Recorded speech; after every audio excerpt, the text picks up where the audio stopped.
Welcome back to Senior Talk Radio here on 88.1 FM and WCWP.org.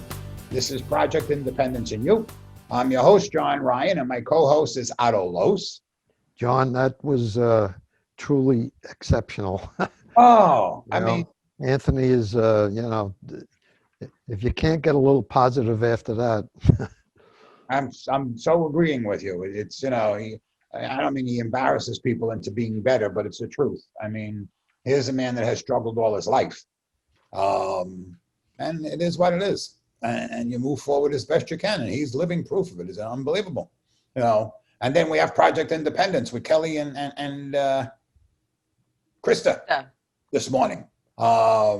Acknowledging what they do. And as Kristina gave me that number, and Kristina is also with us right now, is 7,716 calls went to those ladies and to the staff in general, nursing and social working, which is unbelievable. And of which Kristina probably took half of them down in the middle of everything else she does.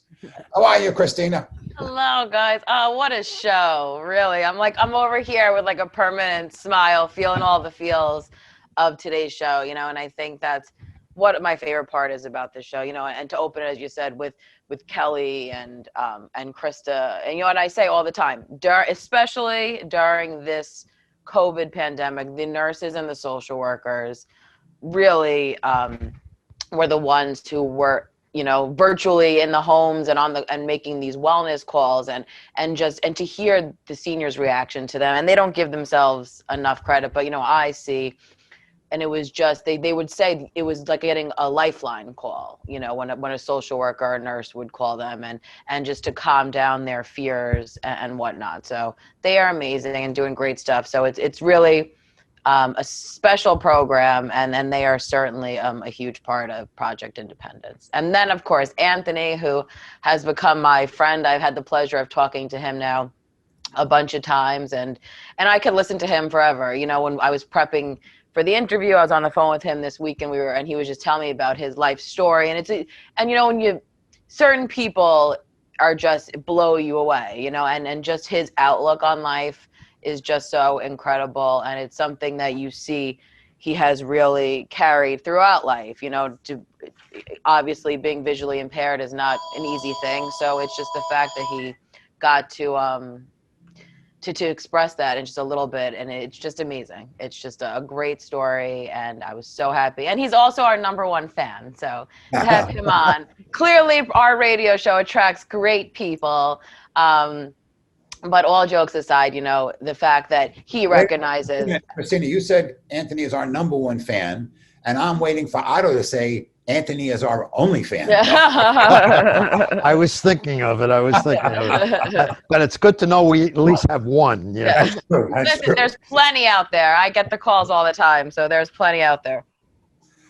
But he was just really incredible, and he's so involved with our Port Washington advisory committees. And as we say every week, the fact that he, having this visual impairment, is found ways to utilize technology. I mean, he was one of the first seniors to hop on the whole Zoom meeting, bandwagon that we had. So it's really impressive. And I think the overall message is that you can do these things, and you have to strive to do it. And I think it was great. So the macular degeneration thing, I'm hearing it all over the place right now. People are, it's like a slam in the door. Like all of a sudden you can't drive, you can't read, you can't watch TV. And like Anthony pointed out, these are things that he never could do before, but Right. These are things that you miss now because you could do them. Right. It's a different attitude. And, I don't know who we have that could be helpful in terms of not from the medical point of view, but from a life functioning point of view with macular degeneration. Like I've been asked, is there such a thing where I could this person loved to read the newspaper, all right? Is there such a thing where I could put the newspaper down and it'll read it to me? There probably is. Yeah, I think there is. I actually do. Yeah. I think there's a scanning. I'm pretty sure there is. Yeah. So, things like that, like, what kinds of tools are there? What kinds of aids are there? your mental approach to it. It's easy to say how people ought to be doing these things when you're not in those shoes.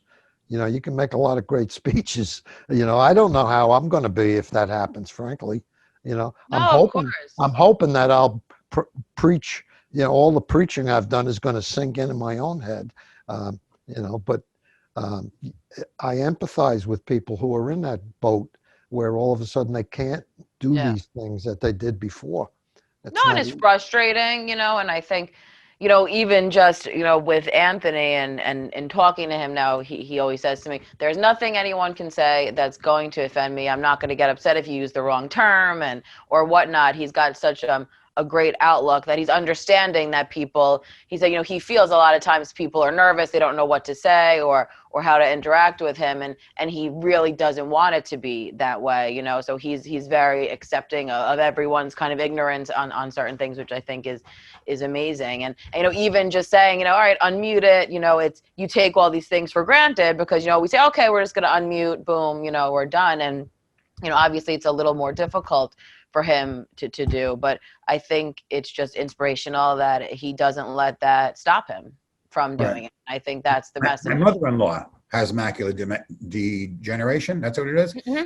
And over the last couple of years, and it's amazing. It's very difficult because she sees the peripheral. You don't see the center. Right. So, I'm sitting here in my dining room, so she'll see something to the left very clearly, but she's not going to see the computer screen. And it's hard because my mother-in-law is 91 and my wife takes her to the doctor. The doctor says, come back in 6 months. A month will go by and she'll say, maybe we should go see him again. Yeah. My wife is like, Ma, I'll take you as many times as you want. But he's telling you, there's nothing you can do. This is your life. You want to go? And my wife has made another appointment and they'll go. And the doctor's saying, this is it. I don't need to see you for 6 months. But it's wishful thinking that maybe they'll come up with something because Anthony grew up, and I don't know if it's better or worse. I know. I was thinking it. Grow up and never be able to see a rose or see a rose, but at the age of 89, never really be able to appreciate it again. I have no idea what the answer is. A child is born with a foot missing or an arm missing versus if I lost my arm tomorrow. I know. Idea. No, and it's there, but I think it's just not, and listen, I totally get it. We say it can frustrate you like crazy, but I think, it's just so important, especially now there are different technological things and to do research and you have your family or your friends or professionals, whoever it might be, and be open to that because it can help, somewhat make you feel a little better or connected or whatever it is. But Otto, I know, and I wonder if they are doing those virtually. Prior to this whole COVID pandemic, I actually saw a lot of hospitals had macular degeneration support groups, which I thought was actually special because, as you were saying, it's really just it's besides just the physical aspect, it's the, emotional, mental component of the whole thing. So that's something I would definitely like to look into more because I think you're right. That's a very I think that would be very interesting. And like John, you pointed out, your mother-in-law had a way that she couldn't see the center.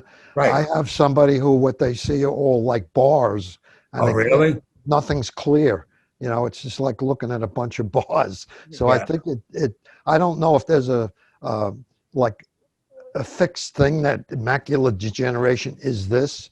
I don't know enough about it. Yeah, I don't either. I think there are a lot of different variations. Yeah, there is. It's like a kind of a spectrum of things. It's not all like, as you said, like fits into a little square. But yeah. Just briefly, we talked, I think this past week or the week, I don't know, in reference to like trying to find like a meditation person or a coach person, because it's very funny. Anthony's talking about attitude, and I'm not knocking Otto or myself, but if we break our leg, it's an event. And if I'm trying to get up the stairs, trust me, I'm going to be cursing. Yeah. Noah last year or a year and a half ago, so now he's 4.5 broke his leg.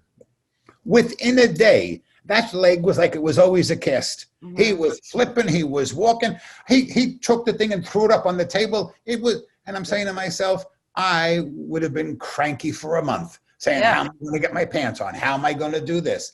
He's fine. We both could have had the same thing, but I would have looked at it from a whole much So true. perspective than a child who just took it.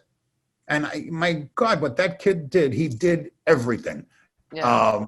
With the broken foot. Meanwhile, everybody's thinking he can't do anything. Oh, you're so right. It's really, and I think about that all, and you hear all these stories all the time, about outlook and how, someone has cancer or whatever it is, and just the benefits of having that positive outlook in the situation. And like I said, we talk about this every week to some extent.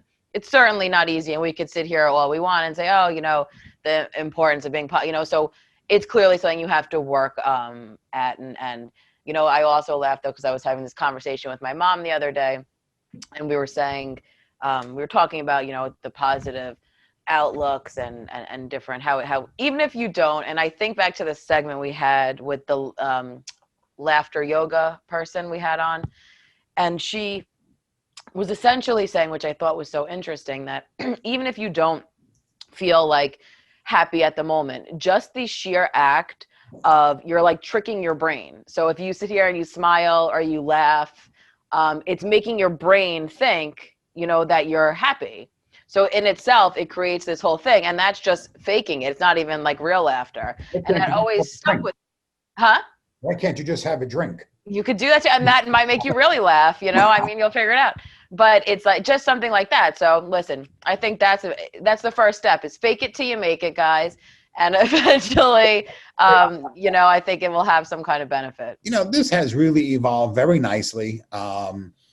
The Kristina Lou show and the conversations we have. And it's not just about us. It's about our feelings, but it's also about the stuff that affects everybody. It's not like the three of us talking about our personal matters and we exclude the rest of the world, talking like about Anthony, talking about attitude, talking about how we deal with things, macular degeneration. And it gives us ideas for future shows, for Kristina, to go hunting around to find people. We only have next week, right, Kristina, is our last show. Yeah, it's our last show before the holidays. Christmas and New Year's, because both of them happen to fall on a Friday. Mm-hmm.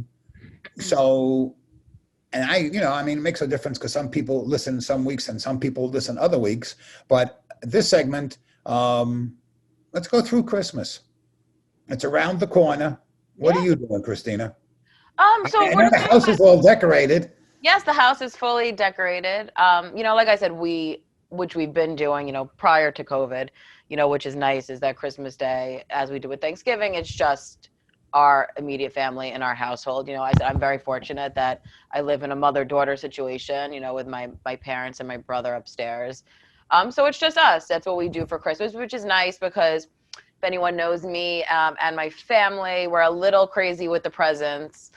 So that takes up quite the morning. So it's nice to be able to leisurely not have to go anywhere. And then, we'll visit my cousin and my aunt, obviously safely. I'm cutting in because I already saw some amooshes already. Yes.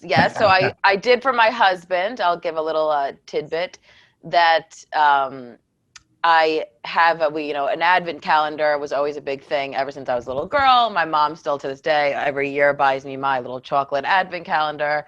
It always has a beautiful scene. So for a couple of years now, I wanted to do something special for Jay. So I give him a little present, leading up to Christmas. And this year, which I thought was quite fitting for the current situation we're in, it's a little kind of non-perishable or like survival prepping thing. So at the end, he'll have 24 presents, there's toilet paper in that mix. There's, and Jay, there's nothing Jay loves more than receiving. I said, the amount of money I've spent on this guy, I could have been buying him, cans of beans and peas, for God's sakes.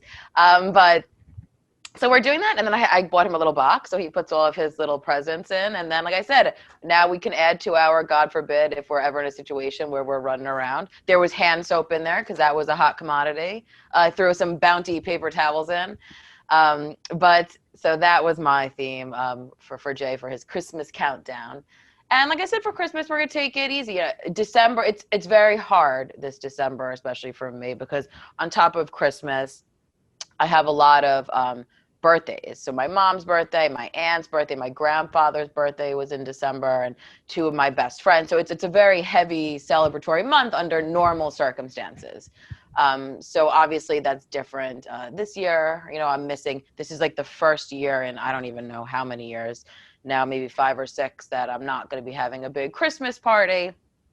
So it's those kind of things that are certainly tough, and you have your moments where it can get you down. But then I just think about the next year, and that's just an excuse to go bigger and to think about it. But I think it's important. You guys had talked about this in the beginning of the segment, and obviously it's different, but I think there's still little ways to not forget people. I think a lot of people, this is like just throwing in the towel, saying, forget it, this year's a bust or whatever. But I think, like I said, we've been in this for so long. Who knows how much longer, frankly, it's going to be in this situation. So I think it's really important to reach out to people, with Otto even saying he'll drive an hour to visit his sister-in-law just for 5 minutes to wave by a window.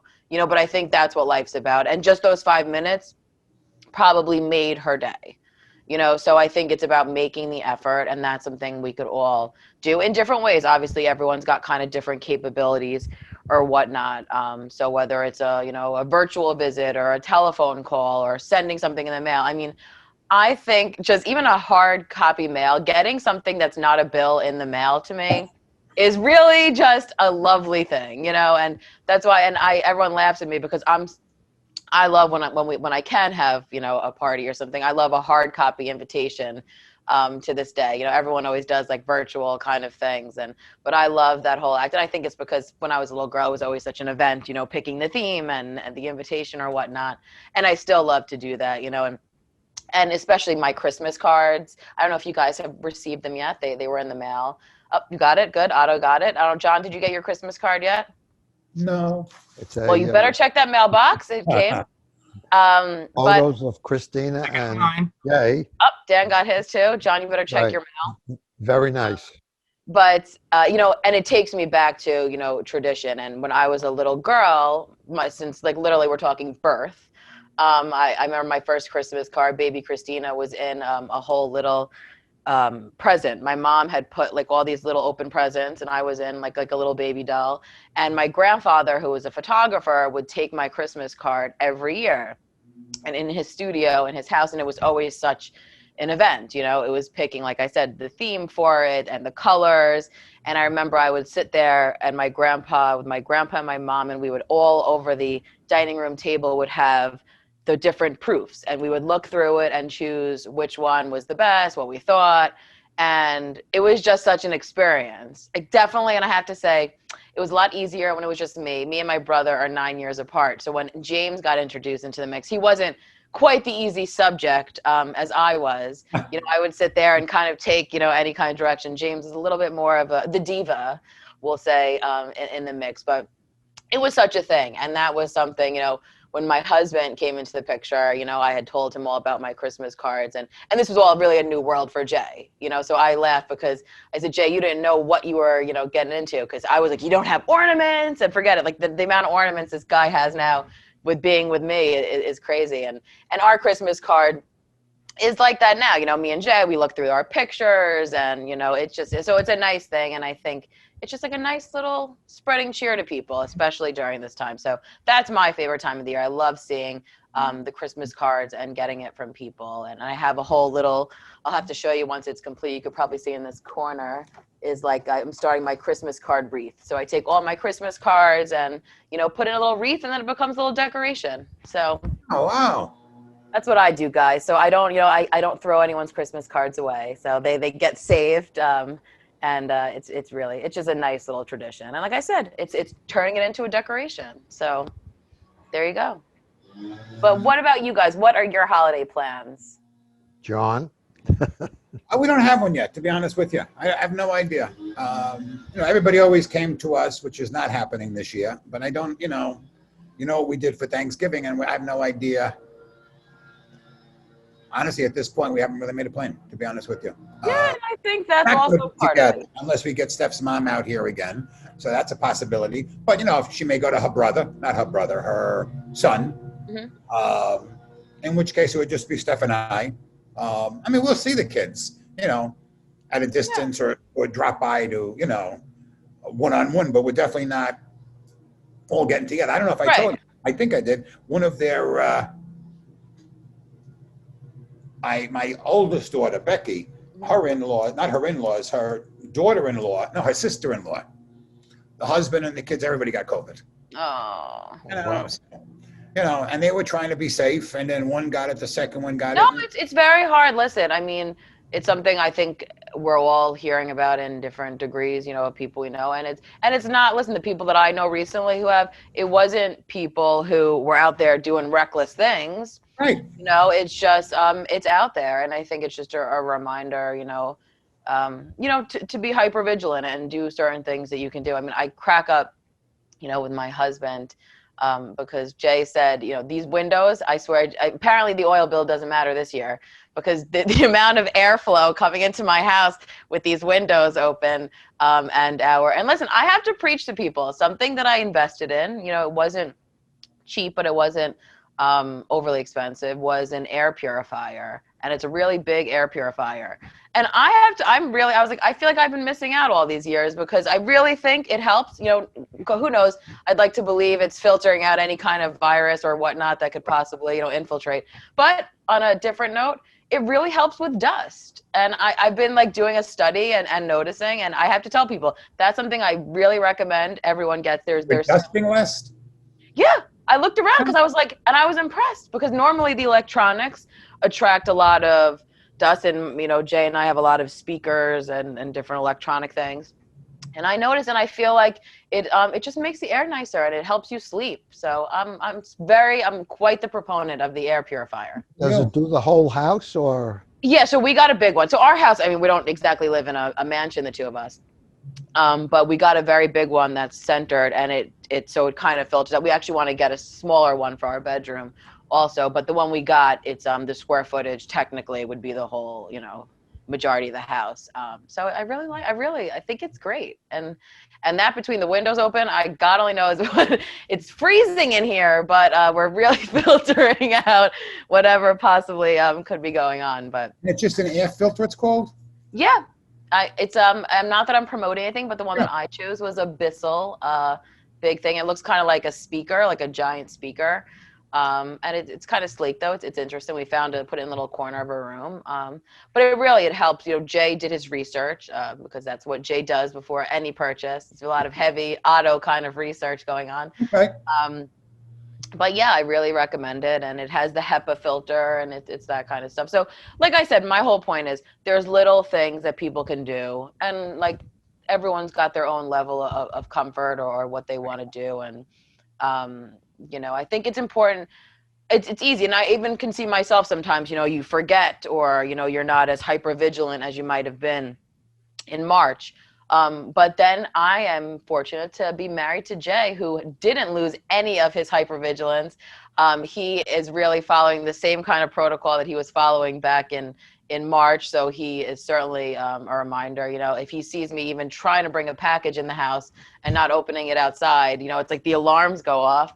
But it's great to have that person, because he's constantly reminding, like, wash your hands, don't touch your face. And, it's all that. So I think it's important to realize, and it's scary, because like I said, especially as you were saying, John, this week, I've heard, oh, so-and-so and this person. And, thankfully all the people I know haven't had any kind of severe case, luckily. But it's still scary, and nobody wants to deal with it. So it's just important to, I think, remain aware and safe. And just follow the guidelines, wash your hands, don't touch your face, wear your mask, it's all these. There's a few things that we can do. Right. Other than that, it's out of our hands. We're going to move it over to Otto to see if he has any plans at this point in time. Christmas plans. We know kind of how he divided up his Thanksgiving, which was interesting by all means. I mean, everybody does the best they can. Absolutely.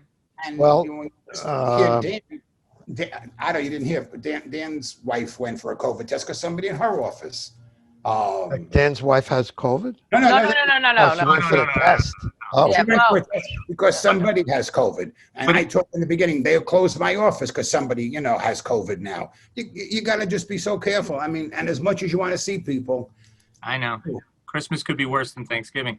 But I do want to say one thing, because when Otto came back from the break, Yeah. you were going to ask him about his Christmas. He grabbed a binder. That means that he has planned this thing out. He has planned this thing out. No, I know that's your show binder, but it would have been pretty funny if all your Christmas plans were in a binder, Otto. oh, that would have really just put no, Colorado over the edge. no, actually, the plans are quite simplified this year. Normally, I think I mentioned this in a past show or two. My daughter has this Italian fish thing dinner on Christmas Eve, and there's usually about 35 people. That's not happening. We are going to go to my daughter's alone Christmas Eve, and we'll maintain distance, and that's it. Basically, Christmas Day, our other daughter, who we were with on Thanksgiving, there were 4 of us. Same story, scaled down, and the way she did it was we all ended up with snack tables, and we were far apart in the living room. We weren't sitting at a dining room table. Right. And it is what it is. It's normally there's a big. Actually, this past Saturday there was supposed to be. We have about 65 people go to a restaurant in Mineola where we have a room, and there's a family party. But first of all, that place had a fire. Piccola Bussola. Yeah, I know. Which is where we normally would go, and that went down the drain. So what we are talking about is trying to do like a big holiday gathering in July. Christmas in July. I love it. I was actually like thinking Christmas about that in too. July. Yeah. Yeah. I was so funny. I was thinking the same thing, Otto. And that's what I think it's about being flexible. It's about being hopeful for, the warmer months in 2021, hopefully that comes sooner rather than later. But like I said, it's about kind of thinking outside the box and doing it. And, I had to laugh. You guys have been, with me for many years doing the show, and a December tradition also is me and my brother's fiance, who is actually like my best friend also, which works out very well. Amanda, every year we would go to Madison Square Garden to the Jingle Ball concert, which was like a holiday kickoff, and it was all of our favorite artists. It was, it was always, and it's New York City, Christmas time, and it was just the whole tradition of it. And we would go grab dinner before. It was a whole big thing. And so obviously this year that wasn't the case. So what we did do yesterday, because it was broadcast on TV, so the two of us, we had like we brought Jingle Ball to us. I got us little light up reindeer ears. I had, because I do save everything, I had my little champagne glasses from Madison Square Garden from previous years that said Madison Square Garden. So I whipped those out of the archives. And my fabulous husband, played the bartender / food guy, which was great. And also the sound guy. He was running around wearing a lot of hats, Jay. And like I said, it was obviously different, but it was just nice to kind of maintain that tradition. And while we were watching it on TV, though, it was just it was something that we didn't want. It was important to both of us and didn't want to lose that this year. So it was nice to be able to kind of do that. And like I said, it's like little things, right? It took me all of 2 seconds to whip this together. And I also made soft pretzels because I love a New York City soft pretzel. So I made that. Well, my husband made that in the oven. And I made some popcorn. So, we had all the hoopla, and it was certainly cheaper than as if we did go. That's for sure. Yeah. You know what? You can do something like you said Christmas in July, Otto. I think it was 2003. We had Christmas in July because that year, my oldest daughter, Becky, was in Sloan for Christmas. She was in Sloan for Thanksgiving and for Christmas. So we didn't decorate the house. We did nothing. Actually, we put an extension on the house for when she came home. Right. She didn't have to go up the stairs. And then that July, we really did. We had Christmas decorations. We had a tent put up in the backyard, and we had a party Yeah. because he was fine, and it was 5 months after, so she had she was Yeah. clean, and thank God she's been clean ever since. Yeah. So we spent Christmas. Well, we had 2 other kids, so back and forth between Sloan and whatever we did. But Christina's Yeah. right. You turn around, you do what you got to do. You guys will all get together in July. It'll be fun, and you'll talk about it, because I think July's about July might even be early. Yeah. Could be August, September. Right. By the time there's vaccine and people take it and how much respect they give for it and everything else, I hope July, but And I think listen, guys, I think it's a fine line, right? And that's the hardest part of this, because you have to kind of find that like happy medium place, right? So it's a place of hopefulness, but a place that's realistic, so you have to kind of find that groove, and it's hard, right? It's like managing this like, invisible ball half the time. And sometimes you can drop the ball, and sometimes, you manage to kind of find that sweet spot, but I think it's very important, like I said, Otto, and to think hopefully, and think, all right, like, so maybe July will come. And, even this year I had, canceled my birthday, and then the summertime things were better, and I had on a lower scale, I did everything outside, so that in itself, I didn't think I was going to be able to do that. I was able, luckily, to do that. Unfortunately, right now we're in a more trying time again with numbers and whatnot, and the holidays. But I think it's important, more so than ever. Listen, I'm the queen of hope. That's another one of the signs, especially Christmas time, that my house is surrounded by, because I think that's what makes us humans. And I think that's what makes the days easier, is to project a hopeful outlook on things. But I think it's also important to realize it's not going to be tomorrow. It's not I wish I had, but if I can get some magic fairy dust or a magic wand to make all this happen a little faster, believe me, that would be the first thing I would do. But I think it's just, it's important to do what you can, right? And just to reach out to people, especially, and if you are the person that is more, able, whether it's physically or mentally or whatnot, to reach out to those people that are having an extra hard time during this I think is important. And your role as a neighbor, as a friend, as a family member, whatever it is, I think it's certainly important to do. And, even back to the Christmas cards, I think, I send to a bunch of, people. It's not like too many people, but it's a good amount. And a lot of them are older relatives, and that I don't get to see as often, whether they're in other states. And obviously now, I'm not really, but it's just hearing how they look forward to it. And they say, sometimes people forget about them, and to send it, and just getting a Christmas card, that's kind of upbeat and jolly or whatnot, goes a long way for certain people. And you take it for granted. Like, you don't, some people, okay, it's nice, I got a Christmas card, but other people, it really makes them feel connected and thought about, which I think is certainly nice. So, I think what's important is that I think people understand, who listen to us, that we're not in la la land, right. but we are trying to reinforce positive approach to things. Mm-hmm. And do realize that there are a lot of people that are suffering way more than they normally would. Absolutely. Because of being isolated and impairments and disabilities and whatever. And it's not easy. I think everybody knows that. And I think we're just trying to get a message out that try to do the best you can under how miserable the circumstances might be. We're not in that boat at the moment. John, I can't speak for you. I think you went through some pretty miserable experiences, but that's my opinion. But you got through it, thank God. And, there's just a lot of situations that are so magnified now that it's just not a normal time. No, it's not. And and you're right, and listen, I feel like it would be easy. Sometimes I say to my husband, I said, I wish I could be like those people who did live in La La Land, 24/7. You don't really have too many worries. You kind of just go, maybe it's like an easier life, because it's a little exhausting sometimes worrying about the world and every person you love, like 24/7.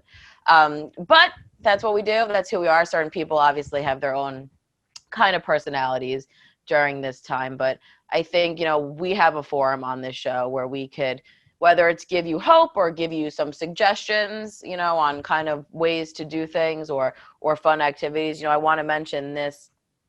Next week, we have our Project Independence virtual holiday party that we've been working on. So there's going to be, it's on December 16th from 2 p.m. to 3:30 p.m. And we're getting a bunch of people registering, which is really nice. As I'm working, I'm seeing the registrations come in. And I think, it's going to be a nice reason. Obviously, it's different. We're used to, all being gathered together and whatnot. But we're working hard to kind of have a nice feel and to keep it light, also. I feel like a lot of times, it's very easy for things to constantly be very heavy because we're in a heavy time on many different fronts. So this is really just to be light. There'll be music, like bingo, a comedian. I'm going to certainly decorate my square, my Zoom square. But we put together goodie bags, and I've been working on this recipe activity book. And there's really, really great recipes and messages from the town board and different PI members, and PI staff. And, there's word searches in there. I found some Sudoku, some coloring pages. So it's kind of just a little fun thing, to have at home. And I think it's kind of nostalgic too, because an activity book, a holiday activity book, is something I feel all of us growing up in whatever. It's one of the consistent things that no matter what age you are, I think you've had at some point in your life, whether your parents gave it to you or your family members gave you some kind of little holiday activity coloring book or whatnot. So that's what I'm trying to create for the PI members. So everyone will be able to get one of those. Do you have any idea how many people have registered for that yet? As of yesterday, I believe there was like 30 something, and today maybe we're close to around 40 right now. Yeah, which is nice. I'm registered. Yes, I saw Otto's come through the other day. Yeah. Well, I heard that Kristina's serving beverages. Good time, John. It really is. And of course, this is the Kristina Lou show. And so, of course, Kristina's with us, but we do, in this segment, have to just update the town on what's going on. Absolutely. Because I don't know, do things close down, or do the classes and the various things? So no, the good thing is we have a lot of virtual programming. And the fact that things are virtual, actually leaves it more flexible to kind of keep things going with certain things. But I want to touch next week, as we had said, is going to be our last live show before the new year, which is crazy. And the theme is really going to be kind of centered around caregivers, which I think is really important. And North Shore University Hospital now has a caregiver center that they had opened up a few months back. They launched, so there's resources there. There's a social worker there. So they're doing great work. So they're going to come on to kind of talk about their organization. And then we have on Elizabeth Robles from the Alzheimer's Association of Long Island is going to talk about COVID-19 and caregiving and those kind of challenges. Because I think especially around the holidays. Also, right? Yes. True. Okay. Around the holidays, it's super important to, call attention to our caregivers, because I think that they're the ones that, get kind of shafted because they're not taking care of themselves necessarily. So that's going to be, I'm really excited to have that segment, and we'll talk about, and you guys, and a little elf might be visiting each of your houses to do a little drop off at some time next week. So stay tuned. I will have you all prepped for our final show of 2020. So Dan, if you see me on the Ring camera, looking like my Ring camera's going to go off again, isn't it? I'll put like an elf hat on or something, so I could identify myself, because you can't tell who I am with my mask on or whatnot. There'll probably be a Christmas mask involved somehow. I bought some disposable Christmas masks I've been wearing the holiday season. But so like I said, please check that out. North Hempstead also had some great little virtual programs that they were doing. There was the lighting of the tree is always super beautiful for North Hempstead. So that actually is going to be today at 4 p.m. There will be the tree lighting, and you can tune in live on the North Hempstead's Facebook, or you can go to North Hempstead's website and you'll see a link for that. And then yesterday, they actually had This is not definitely nobody goes in person to this. Yeah, I do. I believe it's all virtual. Right, Yeah, okay. I don't think. I mean, if you walk by, I don't think you're gonna. But there's no gathering, Right. going. Yeah, that's what I meant. Okay. And then there was a menorah lighting was yesterday. So I thought that was really nice that was a virtual kind of thing that they did. And there's been a whole bunch. If you check out North Hempstead TV, the week of December 14th, so next week, there's going to be a whole bunch of different holiday theme Hanukkah and Christmas and Kwanzaa, different readings and stories. I think there's some cooking going on too. So I would definitely check out North Hempstead TV. They have been doing really, really great programming. I mean, they have us on there, so of course it's fabulous. But on top of that, seasonally, they've been doing really great stuff. So definitely check out North Hempstead TV for that. Quick question on that, North Hempstead TV. Do they have a schedule that they put up like every week? It changes? Yes. Yeah. So if you have to always go to their website. So it's myNHTV.com. And they will always have an up-to-date schedule, because that really does change, based upon scheduling or whatnot. So it's, once again, that's www.myNHTV.com /schedule. Will actually take you right to the schedule page, and you could see what's the schedule for the day. So definitely, I encourage it. That makes life much easier, because what I've been doing when I want to see us, I like to see it. I tape like 3 days solid, because I don't know where it is. And then I start hitting them and zooming through and zooming through. Yeah. I didn't know you could look it up. Yeah, you can look it up and, put it on your schedule. Oh, Yeah.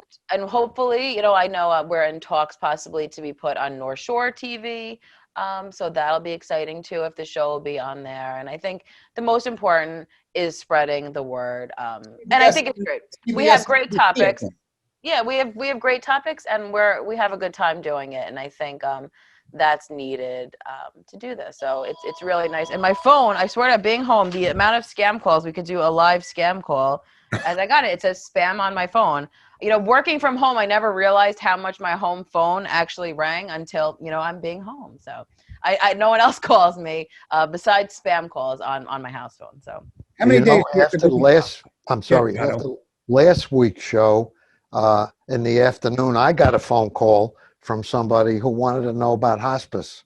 It was my brother-in-law, who you saw in the picture, had a friend of his who's got troubles. He's not going in the right path, and he wanted to know, and he had no idea that we were on the radio that day about hospice.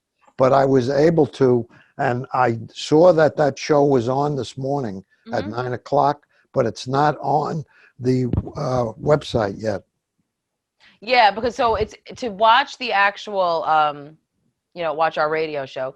If you go to the WCWP YouTube page, it will be on there. Unfortunately, North Hempstead TV, because they're not directly producing the segment, they don't have it on their website. So if it's on WCWP, you could, and our Project Independence website, usually about a week or so, depending on how busy, because they're also working remotely a lot of times. I sent it over to be added to our North Hempstead. You just said something that I didn't know. That these videos are also available on WCWP.org? On their YouTube page, not W. So if you go to YouTube and type in WCWP You go to regular YouTube and type in WCWP. Right. Yeah. Okay. So sometimes they'll have it on before us. So it's kind of, we're just trying to get it as many places as possible. What do you type in, Kristina? Seriously, WCWP. Yeah, just type in WCWP radio and it should come up. Okay, cool. You'll see like the little WCWP logo on there. But like I said, it's usually about a week or so after the show airs. It'll be posted on our Project Independence website, which is newly renovated, which is really very user friendly. So you could actually click right on the link to listen live to our radio show, or you can click on another area to check out the archive shows, which will have the audio and the video of the Zoom stuff. So when like there's now almost 9 years worth of shows on there. And if you don't know the month that particular show was on, you kind of have to go through the whole thing. Well, But if you type in the search bar the topic, that's where I'm Yeah. going with it. In other words, if you're interested in hospice right? or Medicare or Alzheimer's, Hmm. whatever, you can put that in the search bar, and the shows that are relevant to that will come up, Absolutely. which is a good thing, frankly. Yeah, and I also want to encourage people. We always say, if you ever have any questions, you call 311 or 869-6311, and we would be able to facilitate. If you say, hey, I just want to know, was there a topic on, macular degeneration? Obviously the call will come to me, and then I would give you a call back or whatnot. So like I said, there's never any silly question to call 311 to ask. So definitely I want to encourage everyone to check that out. Also, Project Independence, I have to give a special shout out, which a press release should be coming out soon, for our fabulous Blankets of Love ladies. I know we talked about it a little last week, but they have made even more donations this past week. Ronald McDonald House, they donated 14 youth blankets that they made, and 10 baby blankets. Bethany House, which is for mothers that have some abuse that has happened to them, they and their babies. It's a safe haven. They got 3 baby blankets and 3 baby hats they asked for. And then for the North Hempstead Veterans Drive, 15 blankets were donated, and there's like another 20 something blankets that they're trying to find places to give, and they're just incredible. And I was looking at the quilts are so beautiful that they made, and then they meet virtually, and I think it's really nice, because they loved. The group was more than just actually making things. They would all sit around, they would talk about their day or talk about recipes, or so it became kind of a support group where you were actually creating something, so it had so many different layers, and I think it's really awesome that they're still doing that during this time. So a shout out to those wonderful women who are doing great stuff. And it's just a cool organization. Do they physically get together, or is it No. virtual? So right now, I mean, they obviously prior to COVID. So right now it's all virtual. We have a system where the town, we're able to drop off some yarn, or they'll pick it up. One person will come pick it up, from a locked office and kind of get it. Yeah. So right now they're just meeting on Zoom, and that's what they're doing. And then we arrange for a kind of pickup and drop off of blankets and stuff.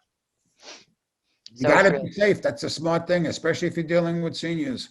There's no reason. And like I said, as we had touched upon too, with our PI, social worker, and nurse, it's this fine line of finding, because the mental component really is taking just as much of a toll as the physical component for a lot of people during this. And I think it's important. You have to address kind of both of those things, so you want someone to be safe, but you don't want them to be totally isolated, that they have all kinds of mental issues start arising, and the mental health is really suffering, so I think having these kind of programs in Zoom that you still feel like you're connected, and this was a huge part of these women's lives, this group. So to take that away was upsetting.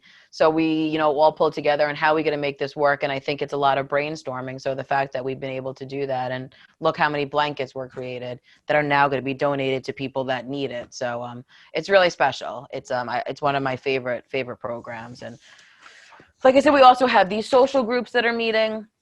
Our social discussion group, our men's group is meeting. Our World in Motion group we have, which is really wonderful too. We have, which kicked off last week, was a group called In Your Own Words, and that's a journaling group that's meeting. So that's going to meet again on the 22nd of December. There's the PI exercise programs, obviously, that are so popular. So you can check that out. And then in 2021, we have great programs that are coming up. I'm already getting requests to create promotional material for that. It's stuff from the Alzheimer's Association will be on there. There's the Heart Smart, which is a program Northwell Health is doing, which is 6 steps in 6 weeks to heart health and healthy living, which is great. We're done. Oh my gosh. We're done. Wow. So there's call 311 and get these things a little earlier in the program. That's right. Call 311. You've been listening to Senior Talk Radio here on 88.1 FM and WCWP.org. Otto and Kristina have wonderful weekends, and Dan, you're too. You know, I'm not looking at you, but I know you're there. And everybody be safe, and we'll be back next week. Be safe.